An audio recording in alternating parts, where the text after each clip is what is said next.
back to the Fearless Artist Podcast. I'm your host, Michelle Lynne, and today I am thrilled to have, for the second time, my colleague and friend, Pieter Schoonderwoerd. Welcome, Pieter. Hi, great to be here, Michelle. Yes, we had you on in one of our early episodes, and you gave one of the most helpful teachings on the podcast. I recommend that episode constantly around branding, and very specifically how to brand yourself as an artist through three things: words, actions, visuals. I'd love for you to just, first of all, give us a quick intro, and then let's just jump in because we're going to be going even deeper on this really important topic today. Perfect. Well, for your listeners that don't know me, my name is Pieter Schoonderwoerd. I've been teaching music entrepreneurship for 5 years now in Rotterdam at a conservatory there. It's called Codarts. And before that, I actually founded the subject at Conservatorium Maastricht, so in the south of the Netherlands, which is called Your Art as a Business over there. So I've been kind of busy with working with young musicians in an educative role for, let's say now, close to 9 years. Besides that, I've been working in the music business as a venue programmer, as a director of a jazz venue in several capacities, all the way from artist manager and just working in catering when I was, 21 to now 20 years later, all these different roles. And along the way, besides also being a musician myself and having studied jazz drums, you kind of pick up things along the way, which now I utilize in my music teaching, but also as an artist coach. And specifically, I work with artists on their artist branding. Yeah, it's amazing. Like, the best thing about you is that you've done little bits and pieces of all of it. So then when you come into a situation, you're talking from your experience, you put yourself in the shoes of who you're talking to. So it's not empty air. It's not you just coming with these good ideas. I think a lot of times in academia, people can come in with these concepts, but it's like, actually, we need you to teach what's going to work out in the real world. And so by having worked with venues and programming, like, the nitty gritty of what's actually happening. Also with, like, dynamics of people and relationships and have band members and everybody getting along. I mean, there's like so many things that are going into actually making it possible for these performances to happen. So it's great that you have so much experience and across the board. Um, why is branding so important to you, and why is this kind of like the topic of your, I don't know, season of life right now? Yeah, it's kind of like the difference with it just being a note or having personality, color, expression. Mm-hmm. So a lot of people, they play amazingly, but they never really thought about what's actually my personality and my core. How can I communicate with people my way? What is actually my way of doing things? Mm-hmm. Instead of comparing ourselves and kind of finding some kind of mean, some kind of average way of doing things, really kind of admitting, okay, if I'm in control of this live show and I'm like the master of the universe for an hour and a half, 2 hours of people's time, from the moment they arrive at the venue to the moment they leave again, what is the impact I want to have? What is the feeling, the atmosphere, the thoughts, the feelings I want people to experience? And what can I do to really truly make it my kind of performance? Mm-hmm. And that's something I love working on with people, figuring out, like, how do I take it from a bit impersonal to really my stamp on it. Yeah, it's just so interesting. Coming from a classical music perspective, I think most of us are so self-focused on stage because we just want to be perfect, play perfectly. It's starting to shift, I think, the narrative around, like, what does the audience actually want and what do we want to give the audience? But this is also divided because some audience members are part of this, elite classical music audience where they come in cultured, they come in knowing the repertoire, they come in having an expectation of the interpretation, and they're there to be the critic or the judge. And then you've got a whole other segment of the audience who's just there, like, it might be their first concert. They're just blown away at anything you do. So, yeah, from our perspective, it's kind of hard to think about these things, especially when we have so much to do. Like, we're busy, like, trying to get all the notes, Totally. So, yeah, tell me more about, like, why this subject is so interesting to you, and why you've chosen this. Well, I kind of slowly found out by being an artist manager that all your decisions, everything you're thinking about, what should I do on social media? What should I wear on stage? Should I record something? What kind of repertoire? Actually, everything needs a foundation. It has to come from somewhere. Otherwise, it's kind of random. It's maybe following the trends or kind of following what everybody's doing. But if you really want to make conscious decisions of it, then it has to come from the inside. Yeah. Right? And that's branding. Can you kind of say, Who am I? And from the inside out, you start to make these decisions based kind of on your beliefs, maybe your values, your taste, right? Your lifestyle, the kind of people you would love to have at your concert, right?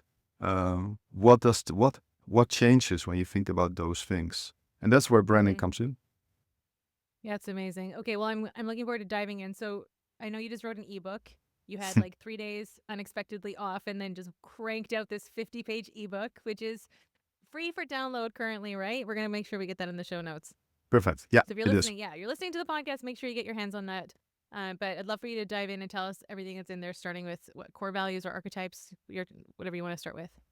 Well, I've been thinking a lot about what is a great starting point. When we talk about branding, where do we want to start? And a great starting point that actually will help you with all these other concepts that we can talk about are archetypes, which is a core personality. So then we kind of start with who are you at your core as a personality type. And from there will come what maybe drives you, motivates you, what is the change you want to see in the world, and all those other questions might actually already start from a certain personality type that you are.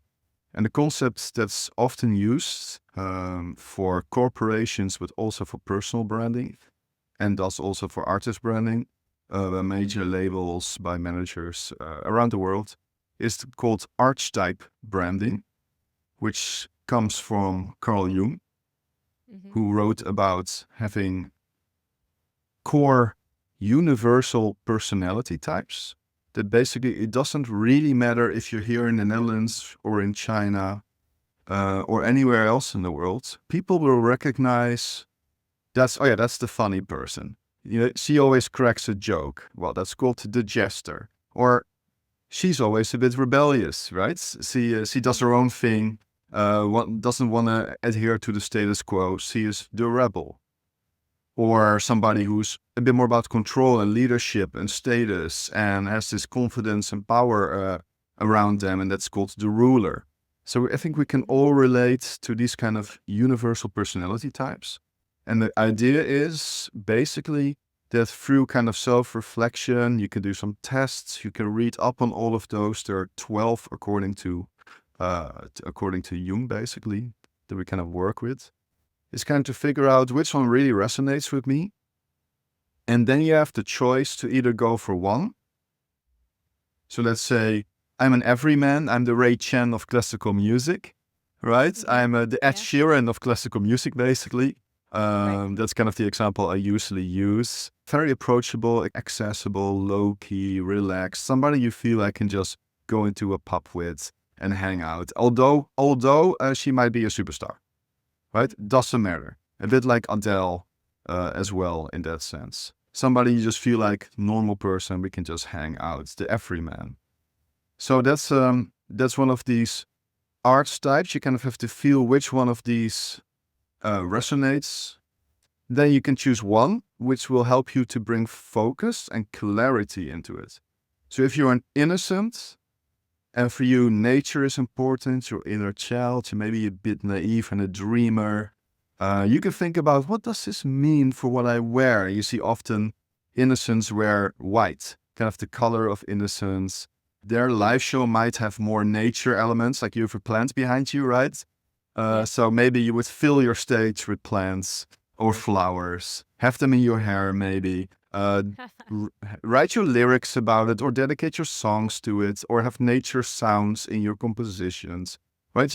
Whatever you want to do, there's a way to kind of work with this archetype that kind of brings clarity and focus. It limits your choices a bit, which is good in the sense of you have to admit color. This is my next question. Yeah, please continue on this, because what do you say to the classical musician who is like, oh, I don't want to box myself in, or I don't want to present myself as this funny thing, you know, if let's say a jester you used as an example, like, oh, I want to make sure that I'm taken seriously because classical music is very serious, you know? So what about this limiting box thing? And also, as you're speaking, I'm realizing that like you might even be able to rebrand your archetype based on different album projects coming out. Like I'm thinking of Taylor Swift going through her folklore phase. And then she came, you know, she'd come from kind of like a more powerful diva from before that. So yeah, what are your thoughts on that? Well, first of all, it's up to you how often you want to kind of actively work with it. So, it's culturally and context-wise dependent. I'm currently watching the Chopin competition on YouTube, right? It's live broadcasted twice a day. And it's just interesting for me to see, do I see some people thinking about branding? Does their playing, their expression, the dynamics, the interpretation relate to how they're looking, what they're wearing, or what they're doing? Like, do I see something there, or is it more I'm playing this piece, and it's more like a distance between their personality and their performance. And some really bring it together, which is interesting for me to look Yeah, what at. do you see? Are you seeing anyone kind of step into this branding archetype? So, okay, let's ask you this question. I have a theory, which is for pop music. And my theory is that, especially since social media came up, the everyman is the most dominant archetype. By far, everybody is told by whichever manager or record label that exists in the world, you should be relatable. You should share your thoughts and your feelings and your mental state, and you should share your personal life also. And Right. that's what everybody's saying. Basically, they're saying to everybody, be an everyman. And if everybody's doing this, of course, with branding, then you have to think that's not so interesting, right? Interesting. Yeah. But anyway, so I think that in pop, the preferred archetype by labels is the everyman, and then they maybe bring a little twist to that. But you know how many girls I have in my school that went to a label for a discussion, came back and said, "Yeah, Peter, they want me to be the girl next door." Oh, really? Yeah, I hear that Like a Taylor lot. Swift in the beginning. Like Taylor Swift in the beginning, yeah, Yeah, yeah, yeah, like yeah. friendly. Yeah, you're really the girl, your neighbor next door, right? Mm-hmm, Just mm-hmm. somebody you can borrow a cup of sugar from. Not Right. dangerous, not an Right. adventurer, not a rebel. No, Yeah. the everyman, the friend. Just be safe. A Be safe safe. box. Yeah. Okay. Interesting. So that's interesting. So my question for you would be, if you think of the archetypes, is there maybe one for you that comes to mind as the dominant one in classical music? That's interesting. I mean, what comes to mind is this elitism in classical music, which might position Exactly. people as kind of being this like mysterious, distant. I don't know if that falls under like the hero category or not the magician. Magician's maybe not the right one, but you know what I mean? Like kind of Yeah. this authority, distant. You can't touch me. There's a lot of musicians who want to keep that image of not being touchable. It's not about and actually removing themselves even from the picture. It's like it's about the music. It's about the art. It's not about Yeah. us. We're kind of just these catalysts. I want to say to let the Yeah. music flow through. Yeah. Totally. So if I hear you speak, right, about authority, elitism, control, I think mastery is an important word, right? Of course, as well. Excellence, mastery, quality. I think the ruler is often used.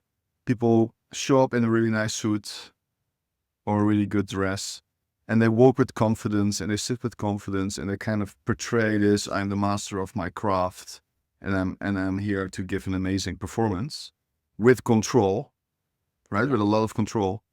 And that's kind of closest to the ruler archetype.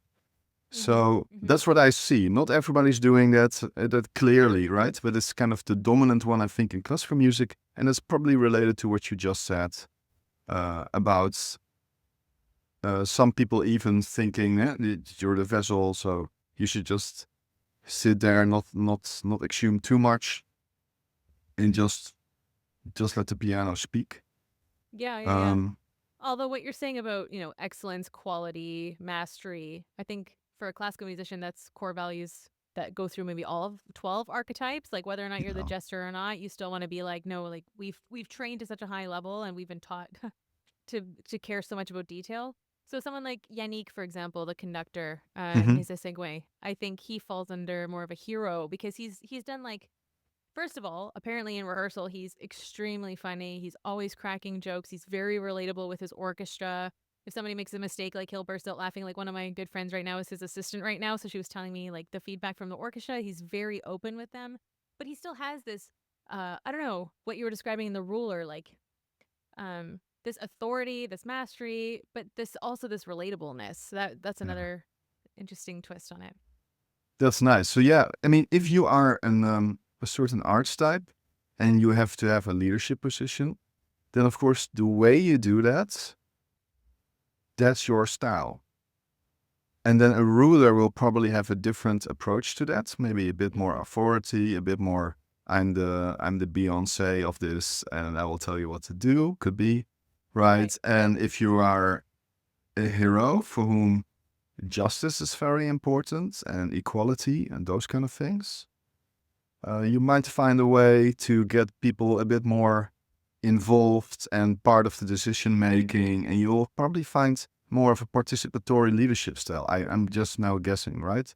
And if you're a jester, you will find a way to insert a bit of jokes in it, kind of let people relax for a moment, give them a breather before the important moment comes, and you will find a way to break the tension with humor, right? Yeah, yeah, So yeah. One of it's my good interesting friends is thing. definitely a jester, thinking of that now too. Yeah, for sure.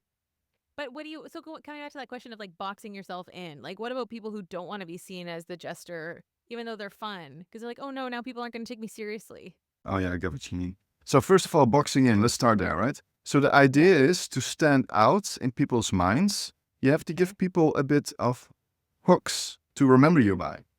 A framework. A framework, right? Something, if you write an email to somebody I've never met you, what are you saying in that email that you stick in my mind in a certain corner, and what's that corner that you want to be in, right? Mm-hmm. So that I can remember you. So you're doing this to help others find you and remember you, and form a connection to you, right? So that's the main point. Okay. So then the second one is, if you're a jester, how often do you do this, right? How often are you cracking a joke or having fun? What's the context where you're moving in? That's completely up to you. And I would also say that's very culturally dependent, right? So on the genre, on the context where you are playing, that's really up to you to decide. Mm-hmm. But if I read your biography, somewhere it should make me smile. So the spirit of a jester should be that I'm reading your biography, and there should be a little spirit of a bit of lightness and not taking yourself too seriously. And somewhere that should express itself creatively, right? I I just love this so much, but yeah, we got to get this message into the classical world. For a classical musician to think I need to tweak my bio according to my archetype, I think that's completely new ground. It is. Yeah, Yeah, but I it love it. is. Yeah, yeah, continue. Sorry. The reason we're doing this is that people connect to people, Yeah, not only yeah, to a professional. right. So we have to bring the personality, the humanness, into how we communicate ourselves. And if we just say, I am the most renowned guitar player of my generation, I've won the Chopin competition in 2024, right? And you list off all your accomplishments and everywhere you've played and the master classes you've had and which institute you have been taught, and the list goes on, then I'm still not anywhere in all those sentences seeing who you are. And I think this is the biggest missed opportunity with classical music in the last, probably in the last 70 years, which for me is probably at the core and why some people struggle with finding an audience, which is you infuse your communication with your personality. Find a way of being professional, Yep. right? But Yep. also human. Right. And then the next one, because you're saying like boxed in, is so this is about kind of finding clarity, but personality is one of the ways to do this. The other one is that you can look at your art, at your music, and have your style and your way of playing and your own expression and your own interpretation. And that's another way of coloring everything that you do and bring to the table and making it your own. Is that boxing in? Maybe it is, but it's having a sound, it's having a style. So Yeah, no, it's great. you know what I mean? That's the same Yeah. thing for me. Yeah, it's really good how you explain that, because I mean, you have to choose, and if you don't choose, you end up being random Yeah, and blending in. And the branding is about standing out. So by choosing, you are choosing to stand out. And I think a lot of people don't realize you can also adjust as you go. You know, if you don't like how you're coming across, I know you talk a lot about branding is how you're being perceived. Branding is the feeling people have after experiencing you on stage or working with you. Well, if you get the yeah, feedback and it doesn't resonate with how you want to be seen, then you'll just adjust the brand messaging. It is totally possible to change as you go. It's funny because yesterday I was looking up like old videos. Today I'm teaching a workshop on how to get confident on camera to our community, our membership.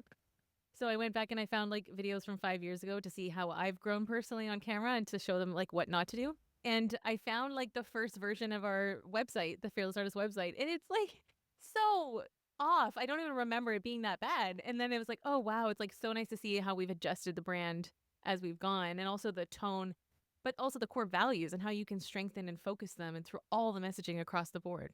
Do you have any final thoughts around archetypes for people listening? This is like a new thing. I know there are a couple quizzes that you recommend that people can do to find out who they are. And then based on their results, maybe you can give a few tips for people like how to use this practically. Okay. So maybe to round this one off, I really like this concept which comes from Seth Godin about being remarkable. And he defines being remarkable as worth making a remark about. And that means when we're talking about branding, that we have to think of the word tension. And the tension exists between two polar opposites. On the left, you're right, we have being recognizable.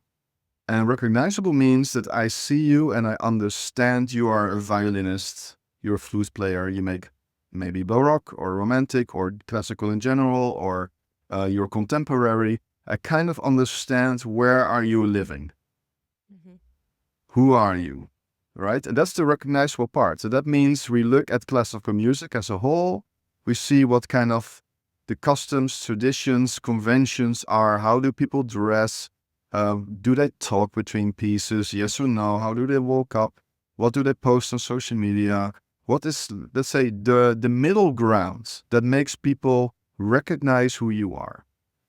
That's on this side. And then all the way on the other side is being remarkable, worth making a remark about. And this is literally the difference, let's say, in, well, I can maybe ask you this question. Have you tipped lately anybody on a Netflix series? Have I tipped anyone to watch something? Like, hey, you should watch this movie or you should watch this series. I really loved it. And which one was it? The Chosen, actually. I got into it a couple weeks ago. Okay, I actually haven't seen that one. Okay, I should then.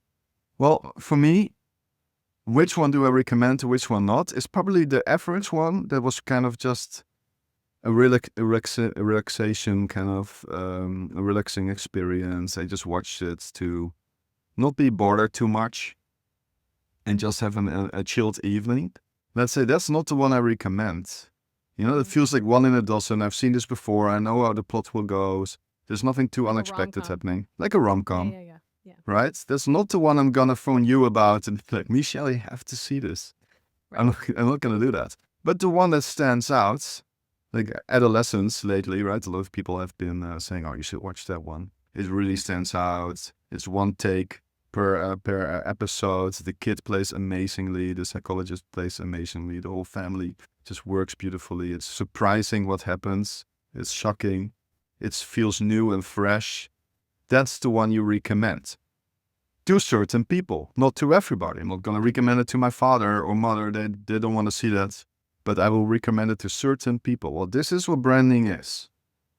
You want to be recognizable enough that people understand what you're doing, who you are, and then you want to add your personality to it. The archetypes is a great way for doing that. You want to add your art, your artistic vision to it, your approach to playing, right? You want to add that to it.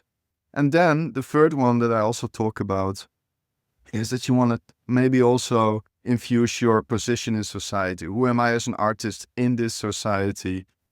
What am I doing? What is my role? What's my take on that? And how do I contribute? And you could also talk and live that life. And that's the third way of already adding personality and color to what you're doing. And all those things combined gives you a lot to play with. So yes, you're making choices and thus excluding some things. That's what it means to make a choice, right? That's okay. But there's so many different ingredients to play with that it will still feel, when I work with artists, as a very creative undertaking and not limiting in that sense. Yeah, I love that. Okay, you said you wanted to jump into core values. Well, I think once you've found your archetype and maybe you found that you're an explorer, an adventurer, right? And okay, if that's true, then maybe from that as a start point, some words will already come to mind that are actually also values. And values have to do with behavior. So once we've found your core personality, and now we have to think about what drives my behavior, my actions, what motivates me, what are the reasons why I do certain things, right? Values are about what is important to you. Then you can think about what would be 2, 3, 4, 5. 5 is for me, let's say, the maximum I would choose of these words. Like, is adventure important to me if I'm an explorer, right? Or is family important to me? Or what are is freedom important? Is respect important? Is community important? Is love important? What are these values that ring true to you and actually guide? That's kind of form your North Star, your moral compass, let's say. And this is often how people define us. When somebody asks me, like, how would you describe me? Sometimes the word that comes to mind is, oh, you're such an honest and sincere person. And that's actually a value: honesty, sincerity. Yeah. So we often describe people using these kind of values as adjectives, almost as words to describe somebody. So I think this is the next step, is finding first your core personality, and the second step could be to find 3, 4, or 5 of these core values that guide your behavior. And then the creative part of that is, once you're really sure, right, you looked at your upbringing, at your family, at maybe the most important moments in your life where you made a certain decision that you're proud of, what is the value underneath it? So maybe I should make this an example for a second. Is, for me, empowerment is important. And that's one of the 3 words that for me are very, very important, and I base my most important decisions on that. And one of the reasons I'm teaching part-time in the conservatory here is because of empowerment. Yeah. And one of the reasons I'm an artist coach, or write blog posts, or write an ebook, is to give people the tools, right, to build their own life and their own music career. Oh man, and how well does that tie into Start With Why, which you also teach, the Golden Circle? Like now maybe I could even get an ebook out if I understand why. Like, I'm helping people. It's giving people tools to go after what they want, and if you have this information, can help them. Yeah, it's beautiful. So this is how I use it sometimes to kind of confront myself. I get a job offer as a director. And then I can think of my core values and just be like, okay, if empowerment is important, do I have more chances to do it here or more chances to do it there? If this is what makes you most happy and most fulfilled to live this kind of life on basis of those principles, then what of these 2 options do I have right in front of me right now makes most sense, right? And resonates most deeply with me. So that also takes a lot of the emotion out of decision making, because when you're basing it on this framework of who I am and what do I believe, what's important to me, then, you can feel bad about letting go to a good opportunity. But if it doesn't align with your core values, or ultimately where you feel like you'll make the most impact, you said fulfilling, then the lines become more clear about the direction, the path to take. Yeah, and on the other hand, sometimes what you also tell me, right, it can also be a kick under your own butt, right? Because you told me lately that you're quitting with a job. No, but you are quitting with a job because you wanted to have more impact, right? So Peter just announced it. Yeah, no, yes, that's true. That's true.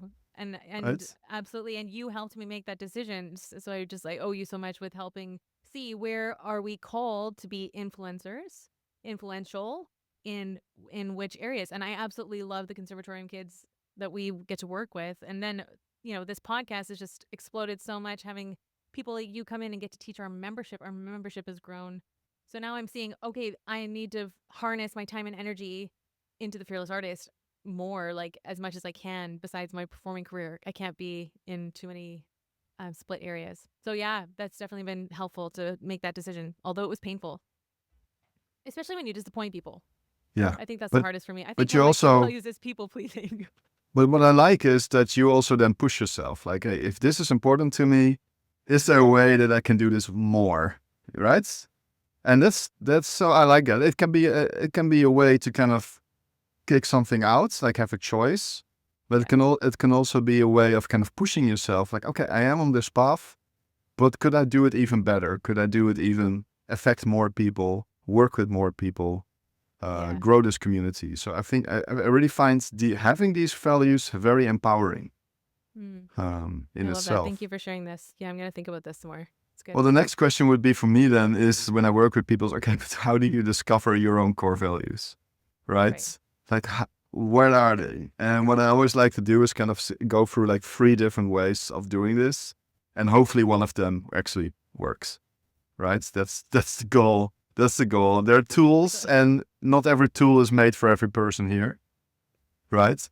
So the first one I do, maybe we can do this really quickly with you as well, Michelle. It would be fun maybe. Oh boy. Are you up for that? I'm always up for it. Okay, the first one. Let's see if this works. It doesn't have to work. Right? The first one could be your DNA. So you can look at your family, your upbringing, the group of friends you were part of, or the church or the community you were part of. And was there maybe one value there that immediately comes to mind that was really important? Yes, immediately. Hardworking. Perfect. I come from conservative Alberta, farmer background. If your friend is stuck in the mud or snow at 2 a.m., you get in your vehicle and you go drive 20 miles and you pick them out of the road. You know, I mean, you're there for your people. So also with that would go loyalty, I think. Oh, that's beautiful. Well, then the next one is, before we discuss them, is if you have this word, hardworking, to take the first one you said, right? Then the question is that the perfect word, right? Is it persistence? Is it dedication? What is exactly the best word then to describe that value? Then you can think about it, think of synonyms, just let it bubble for a while until you're like, yeah, this is the word, I'm sure.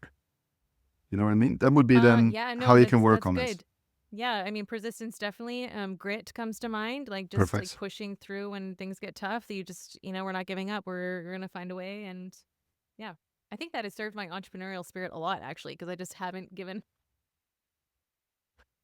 Even when TFA, like in 2022, we were like, what are we doing? This is not going well. And just like, we got to just find a way. And now, yeah, we made it to the other side. So the second approach that you could try is an artist that really inspires you. Right, so we can stick to music for a second, but could also be, right? Leonardo da Vinci. I mean, that's completely up to you. But let's try music for a second. And why does this person actually inspire you so much? Is there actually something that person stands for, that artist stands for, that really resonates with you? Does something come to mind?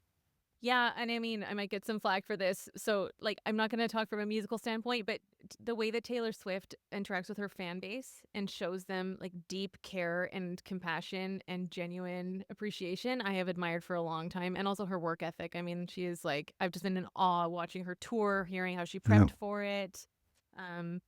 Showing up at people's houses, playing weddings, making them cookies, sending them specific VIP packages, making, she knows the influence that she has. And I've just seen bits and heard stories of her giving large amounts of money to people when she's in town. And just like, I just think it's so cool what she's doing, like using her influence and fame to make places better. And yeah, I love that.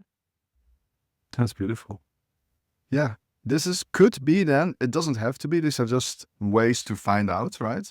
It could be then what you admire so much in Taylor Swift, that connection to her fans, that maybe connection or something like this, community, honesty, sincerity, we could brainstorm again about this, is maybe one of your core values too, and that's actually why you're drawn.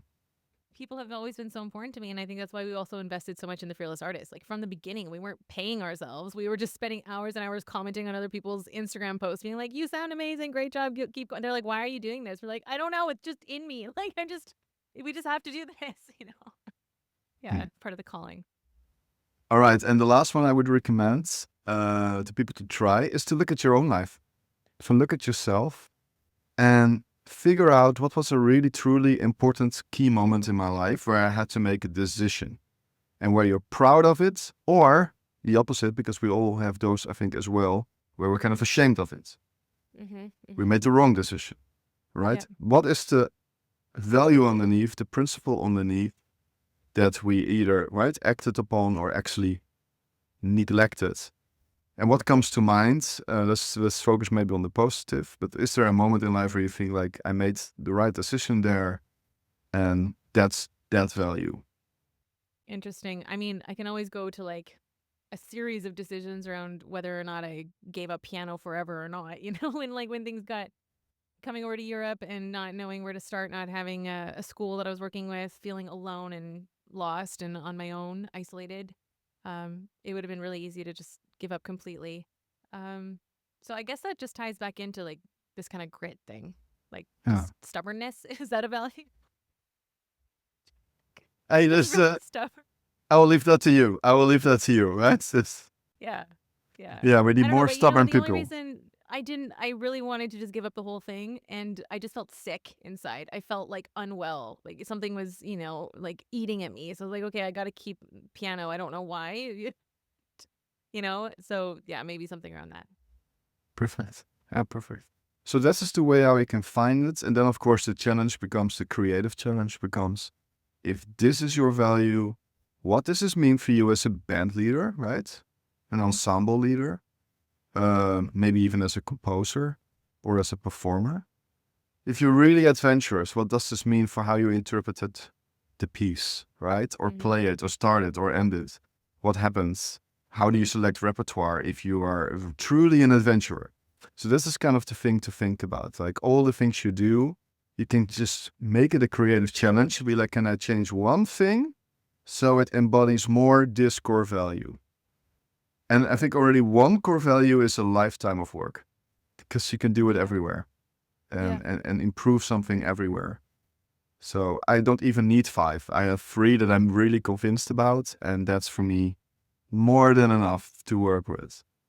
Yeah, that's true. This is like such a healing conversation too, somehow, because you see where you belong in a sense. You're like, okay, this is my area. These are my strengths. And that also helps eliminate some of this comparison or like Yeah. timelines. A lot of classical musicians get freaking out about timelines. And it's like, well, if you look at the people in front of you, who are you called to serve?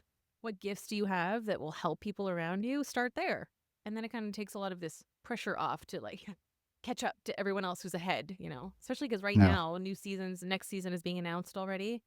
And so there's this kind of toxic or fear online where it's like every new post is someone announcing something. And Okay. it's like, it just perpetuates this. We hear it a lot in our musicians too. You're just like, oh, I don't want to see another like Thrilled to announce, or I'm going to be playing here. And it's like, oh no, I missed it. It's always this like scarcity mindset that is so prevalent. It's hard to overcome that. Yeah. I can imagine. Yeah. It will hopefully, what you said, reduce that comparison a lot, because you're moving Yeah. more and more from the inside out instead of from the outside in, Mm-hmm. right? And maybe because you kind of train this creative muscle with infusing your personality, your values into everything you do, you're actually kind of creating and kind of flexing and strengthening this creative muscle, which will also then strengthen your entrepreneurial muscle. Mm-hmm. Right? And then instead of thinking in, oh, I've missed that, you will start thinking in, what can I create? What opportunity can I create myself? What can I control and do with the means and the skills and the network and the people I know and the resources I have, and act upon this value and do something my way. And I think if you just do this all the time, those things will start happening as well. Mm-hmm. Plus, hopefully the phone will actually start ringing more, because you stand out, what you said, and people remember you. Right. Maybe a really different example, but I was working with an artist in Tilburg in the Netherlands, and he's a rock artist. Okay. And I really didn't know what to expect. I didn't know him so well, so we had a coaching session twice. And he said, okay, I make indie rave. Indie rave. This is It's a new rave genre for me. music, but with guitars also. I was already captivated. So one way of branding yourself amazingly, he was doing very well, was kind of putting 2 genres together that normally you don't hear often in a sentence, like indie rave. And that was already, for me, if I'm a programmer in the Netherlands and he puts this literally in his booking email, he says, I'm an indie rave artist. Yeah. I will remember him now forever, because how You're often right. have I heard indie rave together? Yeah. Never.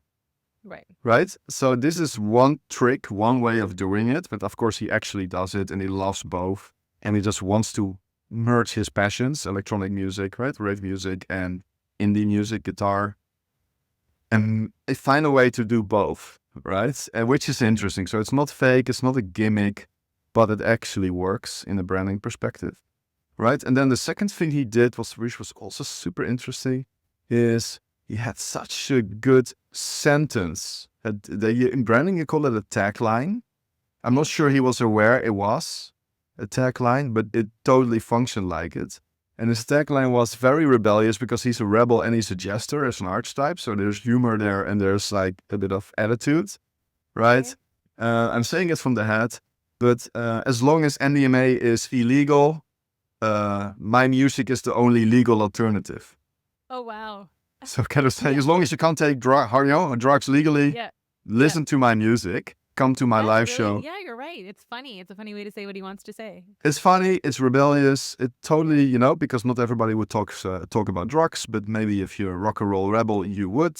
So it's an interesting way of doing it, and I found it amazing. I was like, man, you have this label for your music, you have this sentence about your experience, put those two in that email, and people will laugh about that sentence, will remember you because of that sentence, and you will get bookings, right? And that's kind of branding in action. You will start to get creative, and maybe somebody else would be afraid of that sentence, but if you know you are a rebel, then it will also give you the courage to act on it. Yeah. Right? And to own it. And that's culturally different. So he can get away with that in pop. Maybe in classical music, that would be a step too far. You can think about that, but it would also be refreshing for me, probably, if somebody would say a similar sentence like that. As long as LSD is illegal, come to my classical music concert.